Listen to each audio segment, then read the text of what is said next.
যাইতে বলছো এই ছেলের কাছে? তুমি একজন মুসলিম ঘরের মেয়ে, তোমার ইজ্জতের দাম নাই, তোমার সম্মানের দাম নাই, তোমার ইজ্জত আবরুর দাম নাই। তুমি কেমন করে নগ্ন হয়ে বাইরে ঘুরতে পারো? তুমি কেমন করে একটা অমুসলিম ছেলের সাথে প্রেমের সম্পর্ক করতে পারো? কিভাবে তুমি একটা অমুসলিম ছেলের সাথে বেড়ে যেতে পারো? তার সামনে তোমার পায়জামা কেমন করে খুলতে পারো তুমি? আমার ল্যাঙ্গুয়েজ আপনি রাগ করেন না, আমি খুবই ফেড আপ এদের উপরে। আমার কথাটা এই অংশটুকু যুবক যুবতীরা খুব ভালো করে শুনেন। দিনী বোন, যাদের বয়স হায়েজ হয়ে গেছে, যাদের হায়েজ হয়েছে, এখান থেকে শুরু করে সবাই যারা বালেগ হয়েছে, আমরা ছেলেরা সবাই ভালো করে কথাটা শুনেন। বাংলাদেশে পিছন থেকে একটা নতুন সমস্যা রাইজ করতেছে। সমস্যাটা হচ্ছে, এমনিতে আমাদের ছেলে মেয়েদের মধ্যে হারাম সম্পর্ক ছিল। এর স্কুলে কলেজে বিশ্ববিদ্যালয়ে যাচ্ছে, ফ্রি মিক্সিং এ পড়াশোনা করছে, বাসায় পর্ন দেখছে, ওখানে গিয়ে মেয়ের সাথে হারাম সম্পর্ক হচ্ছে, তারপরে প্রেমের সম্পর্কের নামে জেনা হয়ে যাচ্ছে, জেনা হওয়ার পরে ছেঁকা খেয়ে মাদক, তারপরে গান বাজনা, বাদ্যযন্ত্র ইত্যাদি ইত্যাদি, জীবনটা শেষ। এদিকে ওই ব্যভিচারী মেয়েরা কারো কারো ঘরে যাচ্ছে, যারা আমাকে বলতে দেন, ব্যভিচারী মেয়েরা কারো কারো ঘরে যাচ্ছে, ওদেরকে নিয়ে আপনারা আবার সংসার করতেছে। এই হচ্ছে না সিচুয়েশন?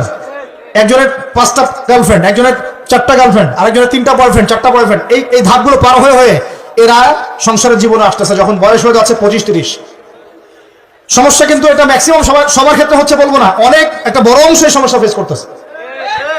এর মধ্যে এই ফ্রি মিক্সিং এর মধ্যে শুরু হয়েছে নতুন একটা জিনিস, যে ভালোবাসার আবার লিঙ্গ কি, ভালোবাসার আবার এখানেই শুরু হয়েছে ছেলে ছেলে জেনা করা এবং মেয়ে মেয়ে জেনা করা।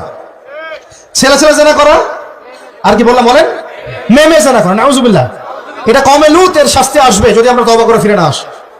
এর উপরে এখন শুরু হয়েছে ভালোবাসার আবার ধর্ম কি, ভালোবাসার আবার, আমার সাথে বলেন কি বললাম, ভালোবাসার আবার, এদিকে মনোযোগ দেন, ভালোবাসার আবার কি, ভালোবাসার আবার কি, এই কথাটা, এই স্লোগানটা দিয়ে কি করা হচ্ছে আপনারা শুনেন।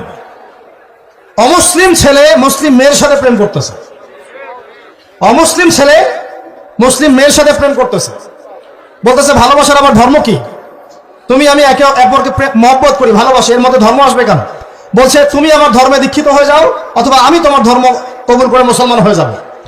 এই মিথ্যা কথাগুলো প্রলোভন দিয়ে এখানে ওখানে পার্কে নিয়ে গিয়ে, চটপটি ফুচকা খাওয়ায়, কফি শপে নিয়ে গিয়ে, এভাবে আস্তে আস্তে আস্তে আস্তে মেয়েদেরকে লাইনে নিয়ে আসতেছে। আনার পরে শোনেন, কথা আগে শুনেন, বুঝেন।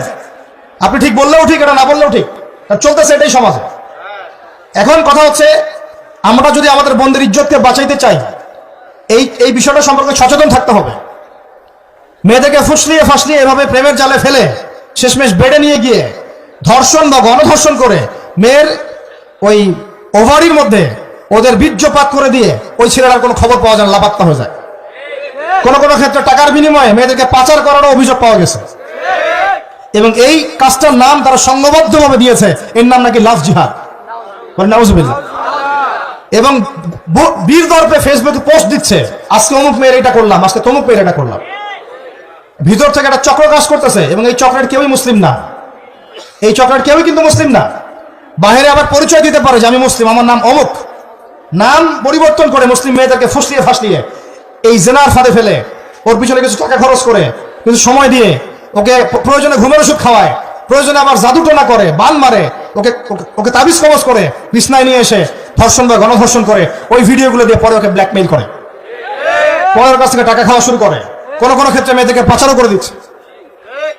আমাদের মেয়েদেরকে বলতেছি, কোনো অবস্থাতেই কোনো মুসলমান ছেলের সাথে কোনো অবৈধ সম্পর্কে যাবেন না। আর অমুসলিম হলে তো কোনো কথাই নাই।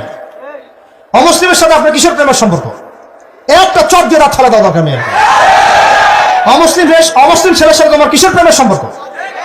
পরে যখন এই ছেলেগুলো তোমাকে নিয়ে রেপ করে রাখবে, তখন তোমার আক্কেল হবে, তখন তোমাদের হুঁশ ফিরবে।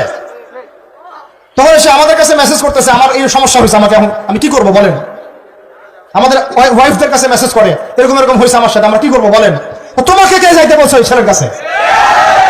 তুমি তোমার ইজ্জত ওখানে, তুমি তোমার পায়জামা কিভাবে খুললা সেখানে, আর কিভাবে বলবো বলেন?